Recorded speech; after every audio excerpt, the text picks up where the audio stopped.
Hello everyone, नमस्कार, welcome again. स्वागत है आपका जीएसवीपी यूट्यूब चैनल पर। मैं हूं Debashish and today's we have the topic graft versus host disease GVD. GVD is a complication that can occur after an allogenic stem cell or bone marrow transplant, where the donated immune cells graft recognize the recipient body host as foreign and begin attacking it. This immune response can affect multiple organs, primarily the skin, liver, and gastrointestinal GI tract. Right. So GBD क्या है? What is GBD? GBD is the complication that occur. GBD क्या होता है? आपका एक complication है जो आपको कब होता है? तब एलोजेनिक जो स्टेम सेल्स है उनका क्या करते हैं? ट्रांसप्लांट करते हैं, है ना। ग्राफ्ट का जिसकी ग्राफ्ट होती है, सेल्स होते हैं, उनका एक पर्सन से दूसरे पर्सन में क्या करते हैं? हम ट्रांसफर करते हैं, बोन मैरो को ट्रांसप्लांट करते हैं। वेयर द डोनेटेड जो इम्यून होता है उसको इम्यून सेल होता है उसको ग्राफ्ट बोलते हैं and recognize the participant body. अब जो पार्टिसिपेंट बॉडी उसको ऐसे होस्ट बोलते हैं, बॉडी को host as the foreign antigen attacking it, right. तो जो ग्राफ्ट है वो होस्ट पर क्या करता है? फॉरेन बॉडी जो है वो उस पर अटैक करना शुरू करती है, उसको एक्सेप्ट नहीं करती है, उस पर अटैक करना शुरू करती है, कैन जो कि आपके अफेक्ट करता है मल्टीपल ऑर्गन को, प्राइमरली द स्किन को, लीवर को और जीआई ट्रैक्ट को आपके अफेक्ट करना ही शुरू कर देता है। इसको हम क्या बोलते हैं? Graft versus host disease, right.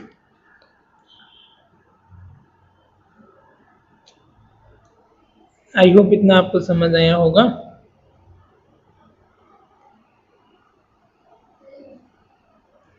अब ये कब होता है? कभी कभी क्या होता है कि जब इम्यूनो डेफिशिएंसी का जो पेशेंट होता है, immunodeficient patient is transferred और transplanted with the immunosuppressant patient, right. So जो इम्यूनो डेफिशिएंट पेशेंट है उसका हम जो ग्राफ्ट है वो हम ट्रांसफर कर देते हैं इम्यूनो सप्रेसेंट पेशेंट को और सेल को, और इस बीच में हम क्या होता है? Transfer with the immunosuppressant cell. This disease occur when there is no close match between donor and there is close match no close match between donor and recipient, alright। तो ये डिसीज कब होती है? जब डोनर और recipient के बीच में close जो मैचिंग है वो अच्छे तरीके से नहीं हो पाना, तब ये होती है। और रिसिपिएंट ल्यूकोसाइट जो एंटीजन होते हैं वो एक दूसरे पर अटैक करना शुरू करते हैं and graft cells recognize host, जो होस्ट है उसको ऐसा किसके तरह पे वो उसको रिकॉग्नाइज करता है आपका ऐसे फॉरेन सेल रिकॉग्नाइज करता है और मेडिएटेड इम्यून रिस्पॉन्स है, सेल मेडिएटेड इम्यून रिस्पॉन्स है, उसको रिलीज करता है, राइट। अब होस्ट जो होता है उसको रिजेक्ट कर रहा है, उस चीज को एक्सेप्ट नहीं कर रहा है अपने ग्राफ्ट को, तब ये कंडीशन आपको अराइज होती है, ऑक्यूर होती है आफ्टर। अब ऑक्यूर आफ्टर होने के बाद इसमें क्या होता है? Infusion and any blood infusion of, कब ये चीज़ें ये आपको कंडीशन होती है, कब ये डिसीज होती है? तो infusion of any blood product, जब भी आप किसी ब्लड प्रोडक्ट का इन्फ्यूज करते हैं इसमें आपका containing Bible lymphocyte blood transfusion के समय, आफ्टर फीटल थाइमस ट्रांसप्लांटेशन के बाद हो सकती है, fetal liver kidney and bone marrow transplantation के बाद हो सकती है। GPD occur within first 100 days, ये 100 डेज के अंदर अंदर आपको होती है आफ्टर ट्रांसप्लांटेशन। प्राइमरली अफेक्ट करती है आपके लीवर को, स्किन को और आपके जीआई ट्रैक्ट को। अब हम इसका टाइप देखेंगे। This is the primarily affect skin, liver और जीआई ट्रैक्ट, ऑलराइट। अब इसके टाइप क्या क्या है? तो टाइप एक्यूट जब होती है तब क्या होता है? Typically occur with in the 100 days and post transplantation 100 days के अंदर अंदर जो होता है, दिस इज द ऑक्यूर और मीन्स मतलब क्या बोलते हैं इसको, एक्यूट सिम्टम के अंदर आता है। तो इसमें क्या होता है? ऑर्गन कॉमनली अफेक्टेड, स्किन को अफेक्ट करती है, लाइक मैक्यूलोपैपुलर होना, रेसिस होना, फीलिंग एंड रेडनेस होना, दिस इज द स्किन को अफेक्ट करती है। इसके अलावा आपके लीवर में क्या होना? जॉइंटिस होना आपका, और जॉइंटिस के अलावा आपका लीवर एंजाइम आपका एलिवेटेड होना एंड आपका जीआई ट्रैक्ट में एब्डोमिनल पेन होना, नोसिया वोमिटिंग होना, वोटरी और ब्लडी डायरिया होना। Second is the chronic GBD. Chronic GBD में क्या होता है? ऑक्यूर आफ्टर 100 डेज और as an continuation of acute GBD. ये आपका आफ्टर 100 डेज हो सकता है और कंटिन्यूशन ऑफ एक्यूट जीबीटी की कंडीशन में भी हो सकता है। This is the resemble autoimmune disorder, ये रिसेम्बल होता है आपके ऑटोम्यून डिसऑर्डर की तरह। सिम्टम्स हैं जैसे कि आपका स्किन में आपका थिकनिंग होना, ज़्यादा थिकनिंग होना, स्कैरिंग होना, एक्स्ट्रा पिगमेंटेशन होना, चेंजेस होना, आइस में आपका ड्राइनेस होना, इरिटेशन होना, माउथ में आपका अल्सर्स होना, पेन होना, ड्राई माउथ होना, लंग्स में आपका रिस्ट्रक्टिव लंग्स डिसीज होना, जॉइंट एंड मसल स्टिफनेस होना, पेन होना, this is the sign and symptom.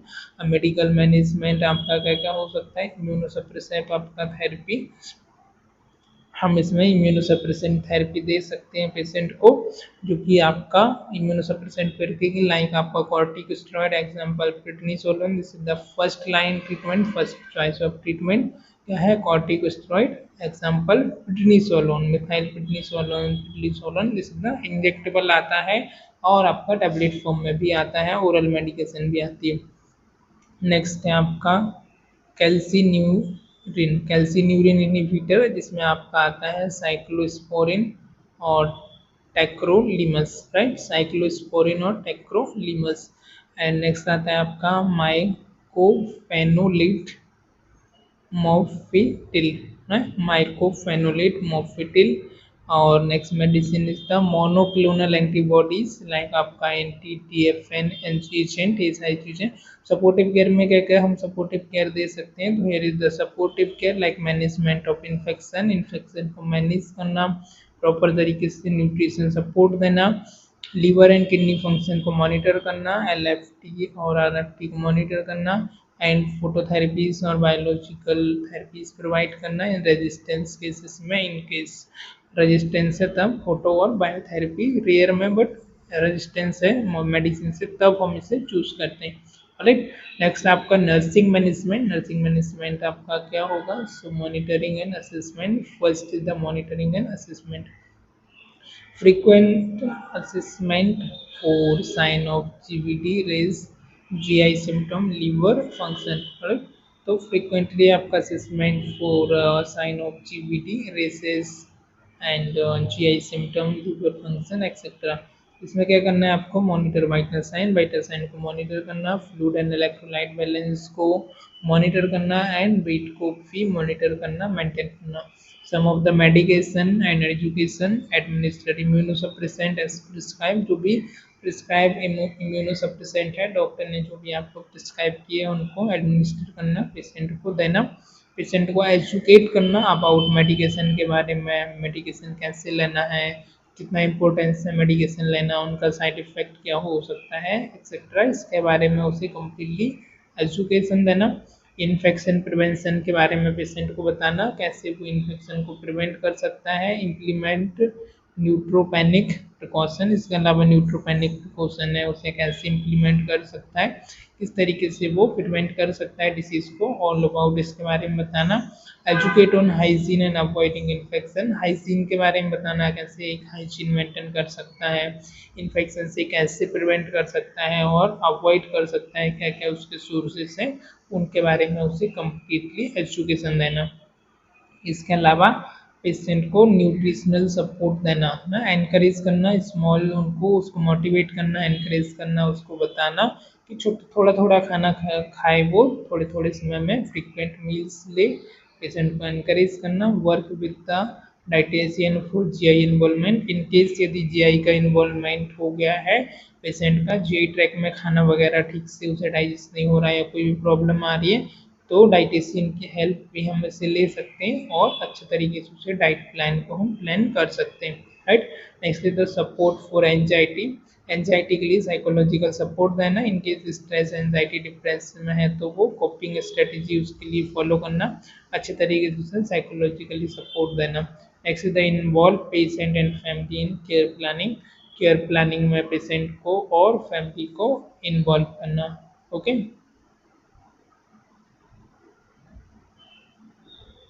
Alright, सो आज की क्लास में फिलहाल इतना ही। आई होप आज का लेक्चर आपको समझ आया होगा, इसमें यदि आपको कोई डाउट है तो आप मुझे पूछ सकते हैं।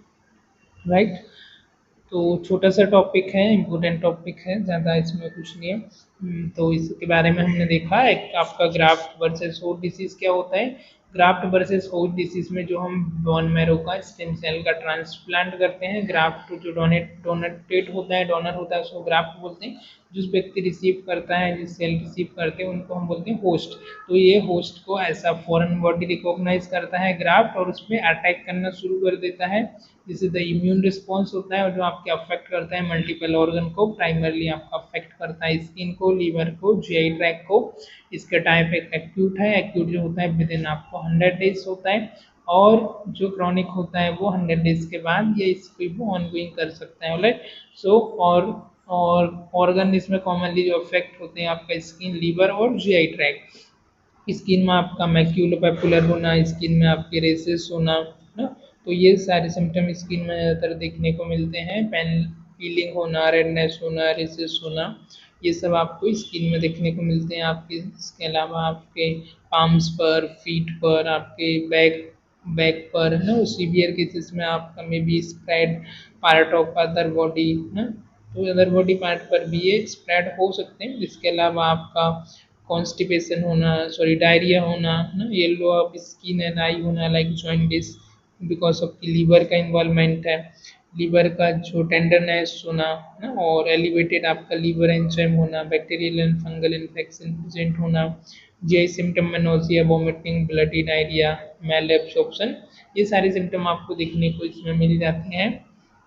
और जब क्रॉनिक होता है तो क्रॉनिक में क्या होता है, आफ्टर 100 डेज के बाद होना, या इसे ही वो कंटिन्यू कर सकता है आपका जो आपका एक्यूट वाला फेस हुआ था। ये इसमें ऑटोम्यून के जैसा रिसेम्बल सिम्टम्स होते हैं, लाइक आपका स्किन में आपका थिकनिंग होना, स्कैरिंग होना ना, और रेडनेस होना, पर्पल और फ्लैट रेस होना, तो ये सारे सिम्टम आपको देखने को मिलते हैं।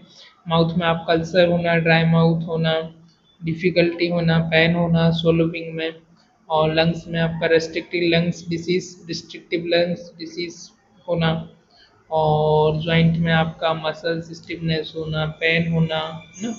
तो ये कॉमनली आपको सिम्टम देखने को मिल जाते हैं, मसल्स पेन होना, जॉइंट पेन होना है। तो मैनेजमेंट क्या है इसका, इम्यूनो सप्रेसिव थेरेपी, ऐसी मेडिसिन जो को इम्यून सिस्टम को सप्रेस करती हैं उनको हम देंगे।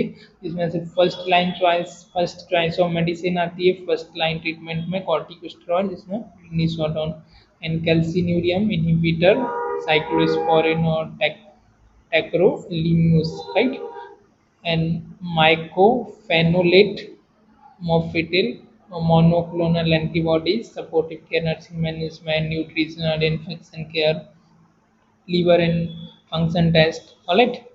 सो ये सारा मैनेजमेंट है। नर्सिंग मैनेजमेंट में भी हमारा क्या क्या चीज़ें, जैसे कि हमने देखा, नर्सिंग मॉनिटर असेसमेंट हो गया, वाइटल साइन हो गया, इलेक्ट्रोलाइट हो गया, medication and administration, education, infection prevention, nutritional support, psychological support, alright.